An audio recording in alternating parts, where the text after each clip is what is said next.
Hola, muy buenas tardes. Bienvenidos a las noticias locales, emisión central. Es un gusto poder estar ya con ustedes con toda la información de la comunidad en todo lo que hemos vivido durante esta jornada, pero nada más decirles que la temperatura está en 19 grados Celsius y estamos en un punto máximo de radiación ultravioleta, al menos hasta las 4 de la tarde, Estefi. ¿Cómo estás? Así es, hay alerta por radiación extremadamente alta hasta horas de la tarde, porque en cambio en la noche y madrugada hay alerta por el descenso de la temperatura. Por ello hay que estar listos para todo aquí en la capital. Si usted va a salir al menos en la noche, lleve un paraguas porque se prevén también lluvias y vaya bien abrigado, porque al menos el frío de ayer estuvo tremendo. Exacto, sobre todo en horas de la noche y también en horas de la madrugada, bastante intenso el frío, así que nosotros no queremos que le pase absolutamente nada, queremos prevenir también esas afecciones respiratorias como a mí. Así es, pero y cuidar de su salud. Exacto, tiene que cuidar de su salud. Gracias a todos por acompañarnos y vamos a empezar con temas que no nos gustan mucho, pero que son importantes decirles a ustedes, y es que 6 hombres fueron detenidos por el robo de una caja fuerte en el sector de la Armenia este miércoles. La policía realizó un allanamiento en un inmueble que funcionaba como un centro de tolerancia en el norte de la ciudad y recuperó parte del dinero.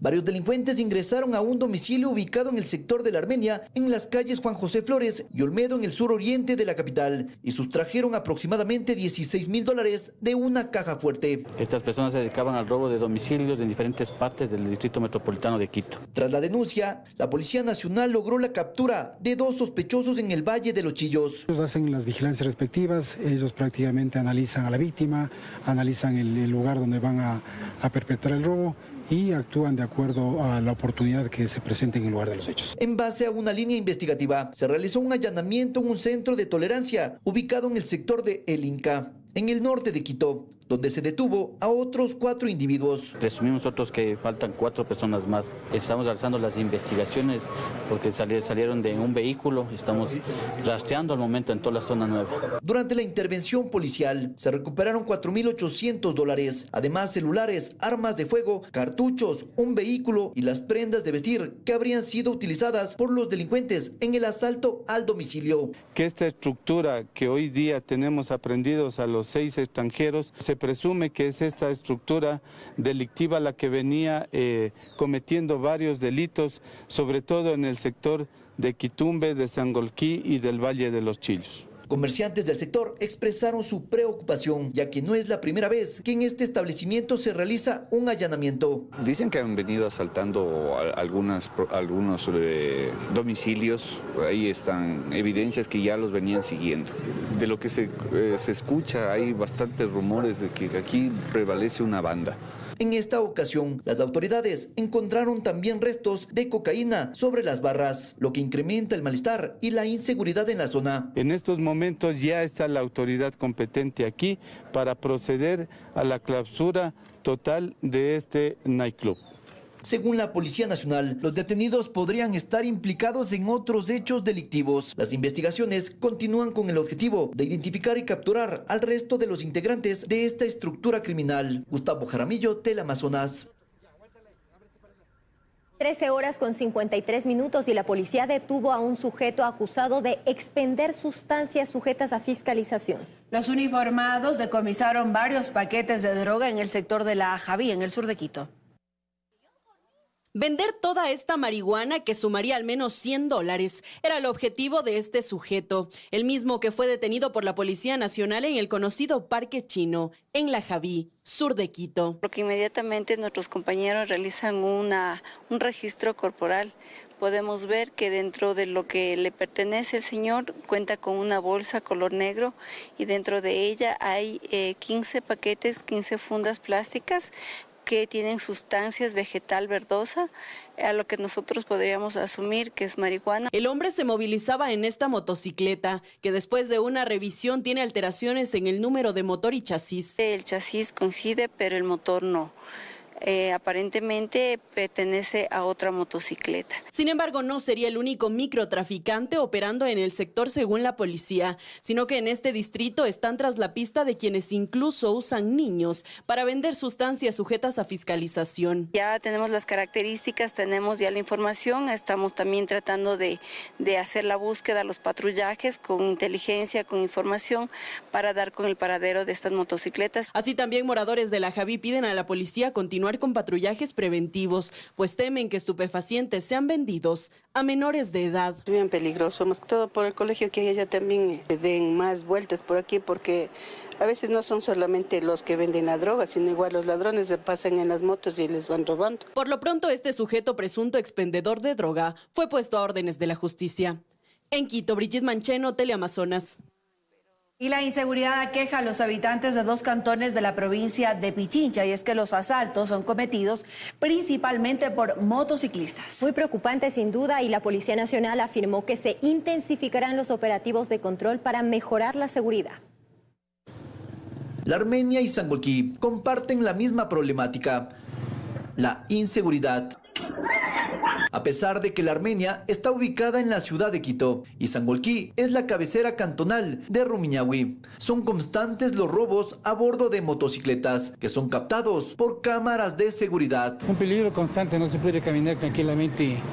Se ve una moto atrás, enseguida ya se regresa a ver quién está. Las alertas efectivamente se centran en las motocicletas con 2 ocupantes.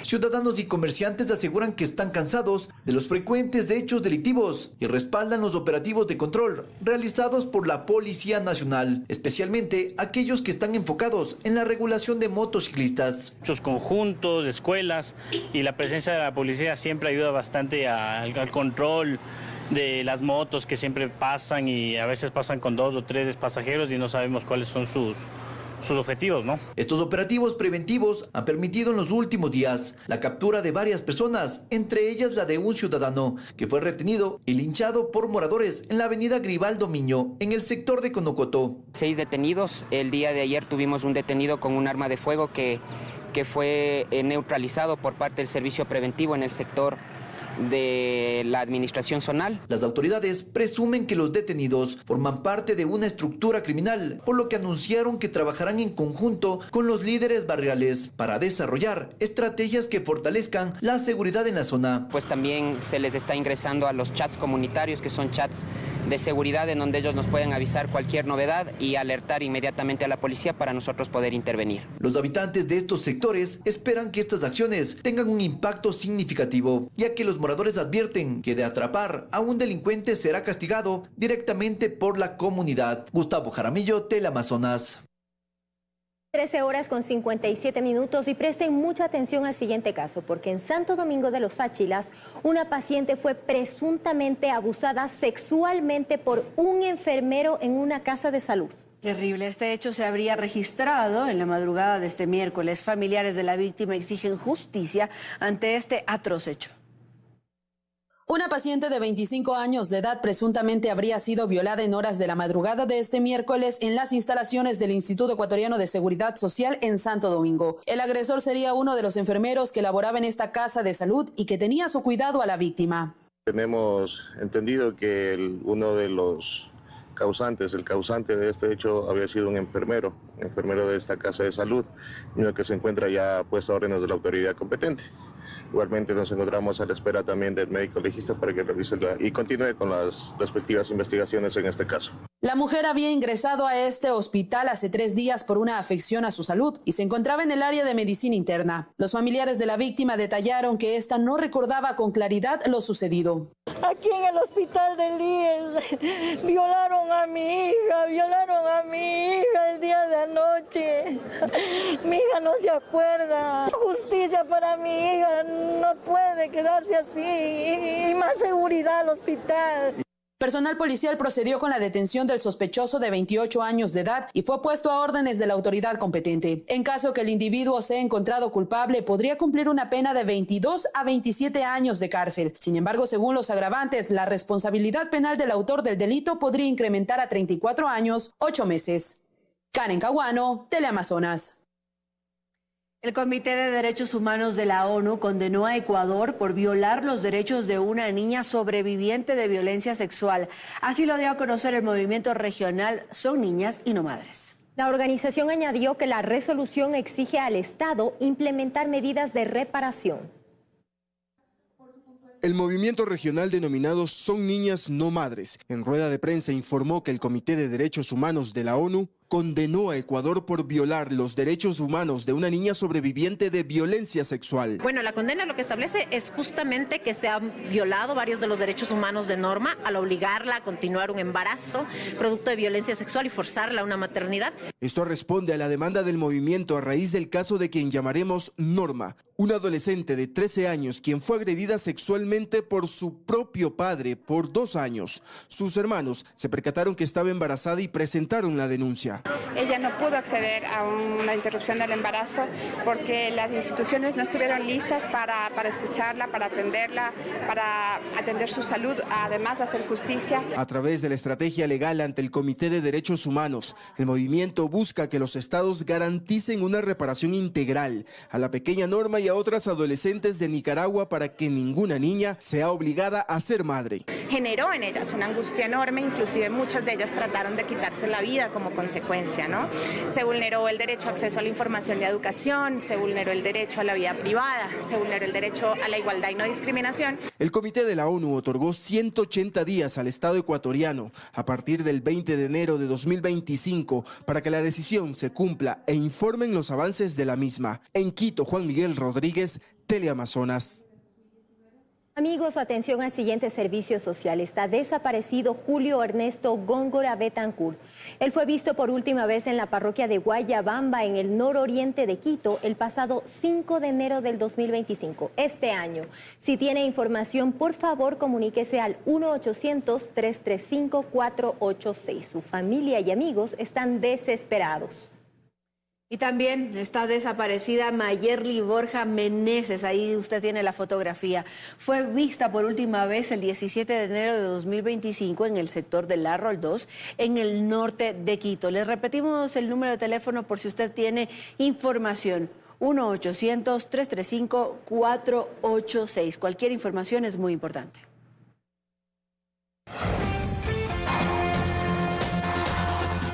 Ya estamos de regreso con más información para ustedes y es que las lluvias causan daños en la red vial que comunica Tulcán con las comunidades del noroccidente fronterizo. Las autoridades locales y transportistas piden el mantenimiento permanente para mejorar la movilidad.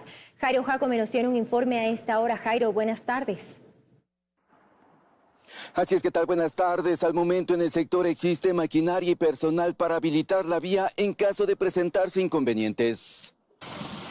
Son alrededor de 90 kilómetros de la vía lastrada E182 que comunica la parroquia Tufiño con los poblados fronterizos noroccidentales de Chical, Maldonado y las comunidades indígenas Aguá, que sufren constantes inconvenientes por deslizamientos de tierra que los dejan incomunicados sin poder comercializar sus productos agrícolas. Eso por un lado. Por el otro lado, la parte comercial, la parte de turismo nos aleja o no nos permite explotar como debería ser.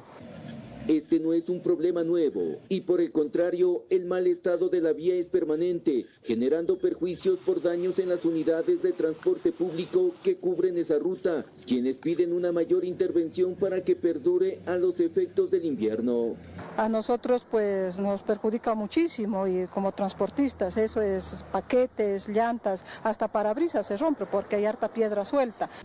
Ante ello, el Ministerio de Obras Públicas movilizó maquinaria y personal en la zona fronteriza noroccidental para atender las emergencias viales de forma oportuna, iniciando con un plan de mantenimiento con material granular. Vamos a hacer el mantenimiento vial, ahorita estamos colocando material para nosotros poder colocar y hacer un resanteo mediante el cunetaje, mediante nuestra maquinaria, mediante rodillo y mediante motoniveladora.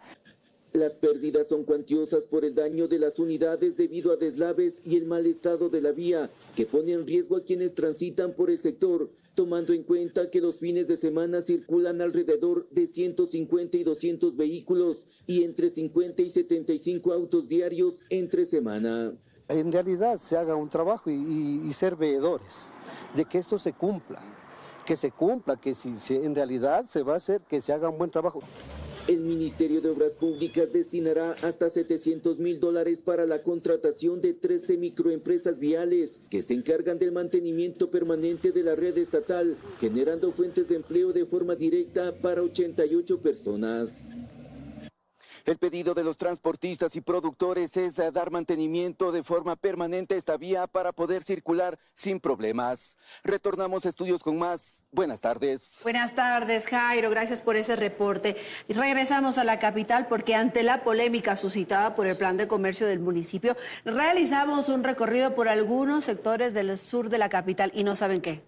En nuestra visita encontramos a vendedores informales en espacio público. Los comerciantes solicitan su reubicación o regularización. En algunos sectores de Quito existen dos realidades, una en la que el municipio sostiene que el plan de comercio es una realidad y otra la que se vive en Solanda, la Mena 2 y la Nueva Aurora, donde comerciantes han hecho de las veredas su punto de venta para ofrecer diversidad de productos, donde transitar por la calle es más fácil que por la vereda. Incluso hay locales que ponen afuera de su local y al frente, entonces te queda como una línea para caminar. No, la verdad no se puede transitar, incluso los carros nos golpean cuando bajamos. Una realidad que no es nueva señalan, por ejemplo, los moradores de la Nueva Aurora y que pasa desapercibida, dicen, por las autoridades o es atendida esporádicamente. Sí viene el municipio, pero por si es una media hora o una hora. Ya no les deja, pero ya se van ellos, otra vez se toman las calles. ¿Pero qué dicen los comerciantes? ¿Por qué han recurrido a vender sus productos en las calles? Exhibir y vender, tratar de vender, tratar de salir adelante. Porque necesitamos la vida diaria, porque tenemos hijos que mantener y es el sustento de la casa. Por lo que piden a la municipalidad permisos, que los reubiquen o hagan ferias que les permitan continuar vendiendo sus productos. Para que nos deje vender con permisos. Que nos dé algún espacio para trabajar, sería lo mejor, porque no tenemos un trabajo fijo, sino trabajamos en la calle.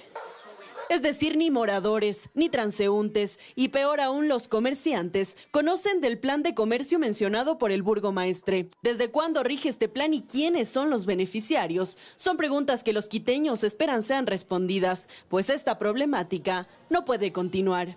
En Quito, Brigitte Mancheno, Teleamazonas. Sin duda una terrible situación la que enfrentan los comerciantes informales en la ciudad. Las calles, son decenas de ciudadanos, decenas de quejas que hemos recibido por la ocupación de espacio público. Si bien apoyamos también el trabajo de comerciantes, es importante una regularización. Sobre todo para que la ciudad se mantenga ordenada, ¿no? Y de cierta manera con esto ya se evidencia que de hecho este plan de comercio no estaba del todo aplicado incluso, porque todavía vemos el comercio informal en las calles y vemos también que los comerciantes piden una regularización. Entonces aquí el llamado a las autoridades a que se sienten, a que conversen, a que planifiquen y a que este plan de comercio ya se haga efectivo, se haga realidad, porque no es posible que las calles de Quito se conviertan en una feria libre. Sin duda, pero a propósito de problemas en la capital, les contamos que la Agencia Metropolitana de Control encontró propaganda electoral que fue pegada en los postes de la ciudad, una actividad que está prohibida. Y de hecho la AMC reitera a los candidatos, les recuerda que los partidos políticos además que necesitan de una autorización emitida por las autoridades municipales. Quienes incumplan con esta normativa pueden ser sancionados. Así lucen ya varios sectores de Quito, con postes empapelados, algunos de los carteles incluso pegados en zonas que son parte del espacio público. Se queda ahí eternamente y no hay quien lo quite. Eso se vuelve basura y para la ciudad terrible la imagen. Genera también un poco de contaminación y basura, porque después de eso se cae y se queda ahí. Pegar propaganda electoral en espacio público es prohibido según la normativa vigente, es decir, los movimientos y partidos políticos únicamente pueden colocar carteles colgados con algún tipo de soporte, y esto previo a una autorización municipal. Pueden colocarlos con material móvil, es decir, con estos ganchos que ponen en los postes para poder ser fácilmente removidos. Hemos encontrado algún material que está adherido a los postes y eso pues constituye una infracción, ni con permiso pueden hacer eso. Sin embargo, hay zonas en las que está totalmente prohibido hacerlo, entre ellas el Centro Histórico y la Mariscal. Es así que las sanciones por colocar propaganda sin autorización o en lugares no permitidos pueden ir desde los 2 salarios básicos unificados, es decir, $940, hasta 4 salarios, que corresponde a $1,880. Existe pues doble infracción cuando se colocan en espacios que tienen que ver con zonas regeneradas, patrimoniales o históricas. Deberían establecerse zonas específicas para la colocación. Los predios patrimoniales tienen especial protección. Asimismo, la norma establece que tras el periodo electoral, los movimientos o partidos tienen 10 días para restituir el espacio público a su estado original. En Quito, Stephanie Paz, Teleamazonas. Bueno, y los problemas de Quito no terminan. Ahora vamos a hablar del mal estado de algunas calles que generan malestar entre conductores y moradores, sobre todo en el sector de La Gasca, en el norte de la ciudad. Así es, André. Los vecinos denuncian que hay baches que no han sido intervenidos por las autoridades. Transitar por las calles del barrio La Gasca en el norte de Quito se ha convertido en un calvario debido a los enormes huecos que existen en las calles como la Núñez de Bonilla. Este inconveniente lo tenemos en realidad desde el año pasado. Los baches pues empezaron pequeños, pero con las lluvias, temporada lluviosa que ha iniciado, pues ahora los baches están de gran tamaño. Pero no solo esta vía está en mal estado, algunas transversales también presentan complicaciones a quienes transitan por la zona. Toda esta parte está dañada, toda esta ladera de aquí. Sí. ¿Y eso genera complicaciones a usted que transita todos los días? Sí. Se dañan la suspensión, lo que se daña más. Los vecinos aseguran que el exceso de velocidad, la falta de un rompevelocidades, sumado a los huecos en las vías, ha provocado siniestros de tránsito, sobre todo en época lluviosa, porque los baches se llenan de agua y son invisibles para los conductores. Porque bajan a veces a toda velocidad los carros. Y recientemente hubo un accidente que, como ustedes ven, hay unidades que pasan todo el día aquí y fue rozando, fue chocando. Buscamos a la empresa pública metropolitana de movilidad y obras públicas. La entidad informó que enviarán una cuadrilla al sector para solventar los problemas que denuncian sus moradores. En Quito, Juan Miguel Rodríguez, Teleamazonas. 14 horas con 12 minutos. Ahora les contamos que el Centro para la Primera Infancia de Administración Directa del municipio de Quito cumplió un mes de funcionamiento. Las autoridades esperan hasta finales del 2025 inaugurar 5 centros más. Los Quito Guaguas, como se les denomina, brindan educación integral a niños de 1 a 3 años en situación de vulnerabilidad. Esta semana culmina la etapa de orientación en el Quito Guaguas del Tejar, en el centro de Quito. Tiene una capacidad para 45 niños, quienes se encuentran en situación de vulnerabilidad y, a decir de las educadoras, el proceso culmina con éxito. Entonces este proceso de adaptación nos ha permitido acoger más a los guaguas, brindarles cosquillitas, brindarles más cariñito para que sientan ese poco vacío que tienen con sus mamis que se separan y que se viene a trasladar un poco con las educadoras. Los centros municipales para la primera infancia brindan una atención integral y la educación tiene un enfoque sensorial. Que pase primero por el cuerpo antes de pasar por la mente. Cuando los pequeños transitan por todos estos ambientes van tocando. Lo sensorial significa que es una educación a través de los sentidos. Nos ayuda también a tener conexiones neuronales. Además, los pequeños reciben atención médica, ya que según Erika Sandoval, jefa de la primera infancia del Patronato San José, muchos de ellos llegan con desnutrición. Con la Secretaría de Salud hemos hecho una alianza estratégica que nos permite que los médicos hagan el control de los niños de acuerdo a su estado nutricional y que se les pueda acompañar a las familias, no solamente aquí en el centro infantil. Al ser menores que provienen de hogares vulnerables, el soporte psicológico es imprescindible. En el caso de que se identifique alguna alerta, inmediatamente se activa el equipo de psicología y trabajo social para hacer un abordaje integral. Sandoval precisa que estos pilares son fundamentales para su desarrollo personal y cognitivo. Al acceder a toda la estimulación, a una buena nutrición, a espacios en los cuales ellos están amados, seguros, a salud, les hace que ellos tengan todas las posibilidades de acceder a un proceso educativo adecuado y a ser adultos que tienen también muchas oportunidades. En febrero se inaugurarán 2 centros más para la primera infancia y la meta del municipio es cerrar el 2025 con 6 Quito Guaguas de administración directa. Natalie Jiménez, Teleamazonas. 14 horas con 15 minutos. Y en tema de salud, André, ¿tú has escuchado alguna vez sobre el brain rot? Algo, pero tú eres la experta. Bueno, te cuento que es un término que define a esa sensación de cuando estamos viendo el celular, por ejemplo, o el computador en línea y perdemos totalmente la noción del tiempo. De seguro les ha pasado y a ti también alguna vez, ¿ah? Me pasa siempre, es muy común, es más común de lo que nosotros inclusive pensamos y es algo que incluso puede causar un deterioro mental. Vamos a ver. De seguro más de una vez le ha pasado que al ver redes sociales o contenido en línea pierde la noción del tiempo. El celular trae mucha distracción a las personas y se ve tiempos, después uno se asusta y se fue. ¿Hasta cuánto tiempo usted se ha quedado así en el celular sin darse cuenta? 1 hora, un poco más. Nos embellecen videos, memes, fotografías, el chisme.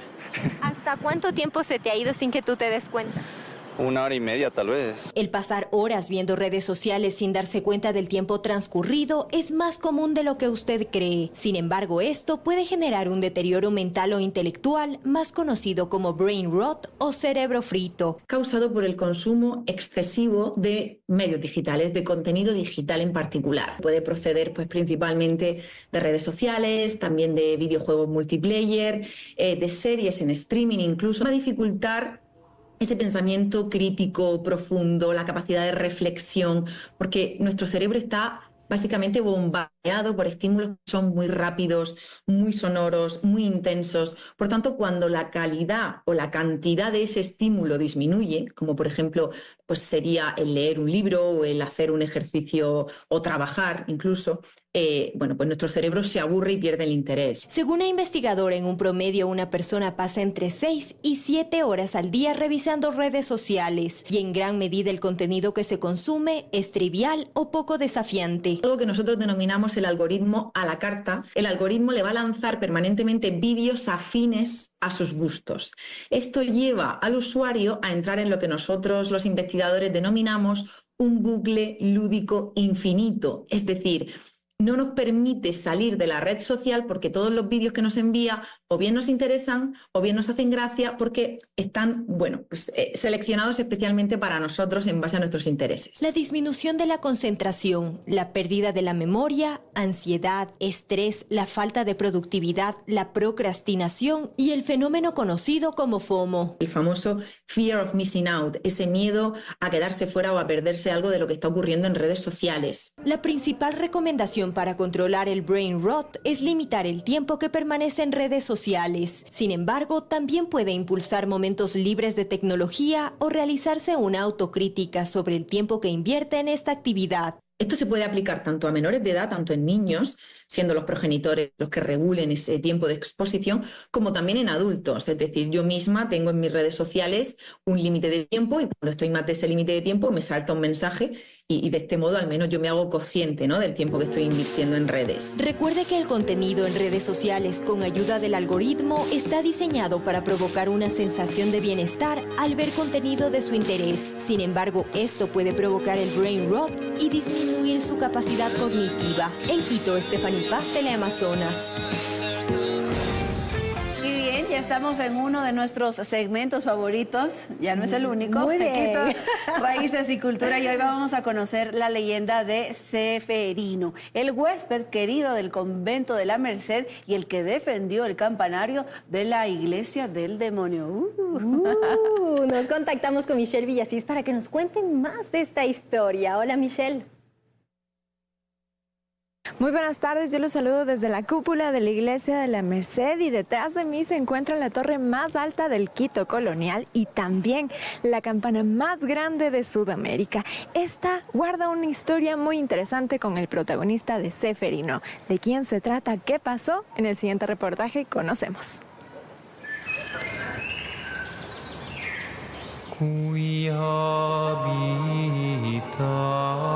Era Érase una vez un 24 de septiembre de 1810, cuando el sol iluminaba los muros de la iglesia de la Merced. En medio del silencio, el sonido de la puerta del templo llamó la atención de los religiosos. Una mujer negra, una mujer de color, llegó hasta este convento trayendo de la mano a un niño. Ella y él absolutamente desmejorados, se les notaba la pobreza y ella golpeó las puertas de este convento y pidió, contó su triste historia a los hermanos y les dijo, tengo 10 hijos. Mi esposo falleció al servicio de la patria y lo único que me dejó como herencia son ellos. Pero no puedo, estoy viviendo en la pobreza. Y lo que quiero es entregarles, este es mi hijo, este es el último de ellos, se llama Seferino. Es muy despierto, es muy vivaz, es muy servicial. Pero aparte de eso también no oye y no escucha. Ante tan urgente solicitud y gracias a la caridad de la orden religiosa, Seferino fue adoptado. Empezó a crecer Seferino de la mano de los hermanos, el uno le enseñaba a leer, el otro le enseñaba matemáticas, a sumar, a restar, a dividir. Con el paso de los años, Seferino creció y se convirtió en un hombre multifacético. Atendía a los animales de la granja, se aseguraba que el agua no faltara en el estanque de los peces, preparaba los cuadros y limpiaba, pero sobre todo se había apropiado de un espacio muy especial en el convento. Se volvió el campanero y también se volvió el relojero de la Torre de la Merced. Pero hay una particularidad. Porque cuando uno de esos terremotos, uno de esos movimientos sísmicos averió la torre tuvo que ser reconstruida en parte y se les olvidó algo, y fue consagrar la torre a la divinidad como se lo hace con todos los espacios religiosos. Según la historia, con esta libertad, el demonio aprovechó la oportunidad y haciendo de las suyas, se apropió de la torre con la única intención de asustar a los quiteños. Lo que no tomó en cuenta es que Seferino no escuchaba, por lo que se convirtió en su enemigo. Hacía de las suyas, le quitaba el tapón del estanque, le abría la puerta del corral, le quitaba los andamios o las escaleras, le ponía zancadillas para que Seferino ruede y se convirtió en una batalla entre Seferino, que no le hacía caso, y el diablo, que sí le hacía caso al negrito. Incluso los quiteños ya empezaron a decir que el negrito tiene poderes, eso entrecomillado. ¿Por qué? Por esta vendetta con el diablo. El tiempo que no perdona le pasó factura a Seferino. Aquel que subía y bajaba por la torre sintió como sus rodillas le fallaban. Entonces hizo algo muy especial. Y cambió su celda en el convento al cuarto de máquinas del reloj para estar cerca de aquellos dos objetos que eran motivo de su vida, motivo de su existencia, la campana y el reloj. Ya anciano, Seferino tuvo que ser trasladado a una celda. Solicitó tener vista hacia la torre y antes de exhalar su último suspiro, se dio cuenta de que el demonio lo observaba fijamente, esperando su último momento. En ese entonces, algo que fue muy rarísimo para Seferino, para todos, él movió los labios. Claro, no se le escuchó nada, pero algo trató de decir o algo dijo. Y finalmente murió. Al morir Seferino, el diablo celebró por lo alto, subió y bajó a los infiernos, porque finalmente su eterno contrincante ya no estaba en la tierra. Se acordó que tenía torre y subió de nuevo. Pero cuando subió a la torre, sintió un vacío terrible, un vacío enorme, porque todo había perdido sentido. Ahí recordó ese mover de los labios del negrito que le había dicho, porque él sí lo escuchó. No grites victoria, demonio, porque la torre no te pertenece, la torre es de Dios.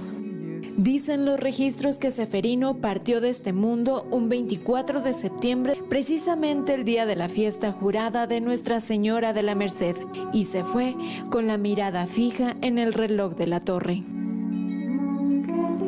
Y bueno, según los registros, Seferino partió de este mundo en la década de 1960 y sus restos descansan en la capilla de San José en el Tejar. Ahí les dejo el datito, vayan a buscar, si encuentran, nos avisan. Regreso a estudios, buenas tardes. Seguro que sí, vamos a buscar ahora ya en nuestra próxima visita. Tenemos ahí un plancito para hacerlo, ¿ah? Pero les contamos que en diciembre la Unidad de Policía de Protección al Medio Ambiente decomisó 247 kilos de musgo y bromelias. Eso con el fin de disminuir el impacto ambiental. La primera fase de la campaña No arranques la piel a los bosques inició en diciembre con la socialización para que vendedores no comercialicen musgo ni bromelias. En la segunda fase, las autoridades realizaron operativos de control. En varios lugares de Quito, que son en plazas, en mercados, dentro de los operativos hemos logrado decomisar 247 kilogramos de musgo y de bromelia. Este miércoles se desarrolló la tercera fase. Su objetivo es reinsertar estas especies en su hábitat natural para disminuir el impacto ambiental. Va a ser una restauración, que es una adaptación a los árboles y al medio ambiente. Jóvenes en Acción, el Ministerio de Ambiente y Corporación Quipor participaron en esta jornada de restauración. Sí, es importante que sea en este bosque porque este es el hábitat natural del musgo, para que pueda reinsertarse este musgo en este hábitat y pueda volver a crecer y volver a tener vida. Es un área de conservación de 72 hectáreas que cuida Corporación Quipor. La policía señala que la campaña se retomará en marzo y abril, meses en donde nuevamente despunta el tráfico de flora silvestre. En Semana Santa, nuevamente con el tráfico de flora silvestre, lo que es la palma de cera. Recordemos que generalmente para la elaboración de los ramos se extrae y se comercializa este tipo de flora silvestre, lo que genera afectaciones directas a la fauna, tales como una gran cantidad de loros, tales como el cachetirrojo, cachetidorado, que lamentablemente se encuentran en peligro de extinción y enlistados en los apéndices de CITES, UICN y en la lista roja de Ecuador. La policía recuerda que el tráfico de flora silvestre está prohibido, por ello exhortan a la ciudadanía a romper el círculo. En Quito, Natalie Jiménez, Teleamazonas. Los institutos tecnológicos revolucionan la educación superior. Esto con la aplicación de la inteligencia artificial. Así encontramos a Tabata concentrada y preparando su proyecto que incorpora la inteligencia artificial. Si bien estudió comunicación social en la universidad, hoy complementa sus conocimientos con una carrera tecnológica, ventas digitales. Esta modalidad se basa en que todos los casos eran prácticos, era una educación disruptiva que nos motivaban un montón.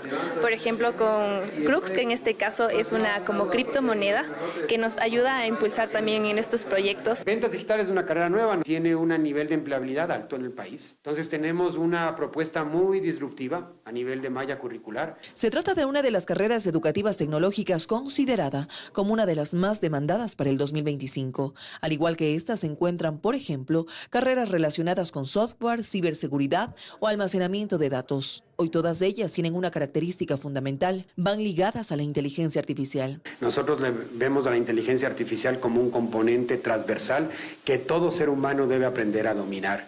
Y lo más importante es que si el ser humano domina la inteligencia artificial, evitamos ser desplazados a futuro. La inteligencia artificial ha llegado para enriquecer las actividades que realizamos. Para Milton Luna, exministro de Educación, este es momento en que la academia debe incorporar aún más herramientas sobre tecnología, principalmente enfocadas en inteligencia artificial. Hay que meterse en eso con seriedad, con proyección y con capacidades, ¿no? Es decir, tenemos necesariamente que incorporar la tecnología y particularmente la tecnología de la información, comunicación y hoy lo que es este mundo de la inteligencia artificial, porque si no lo hacemos estaríamos fuera. Actualmente en el país existen alrededor de 300 institutos tecnológicos, entidades que ofertan títulos académicos que son validados como tercer nivel.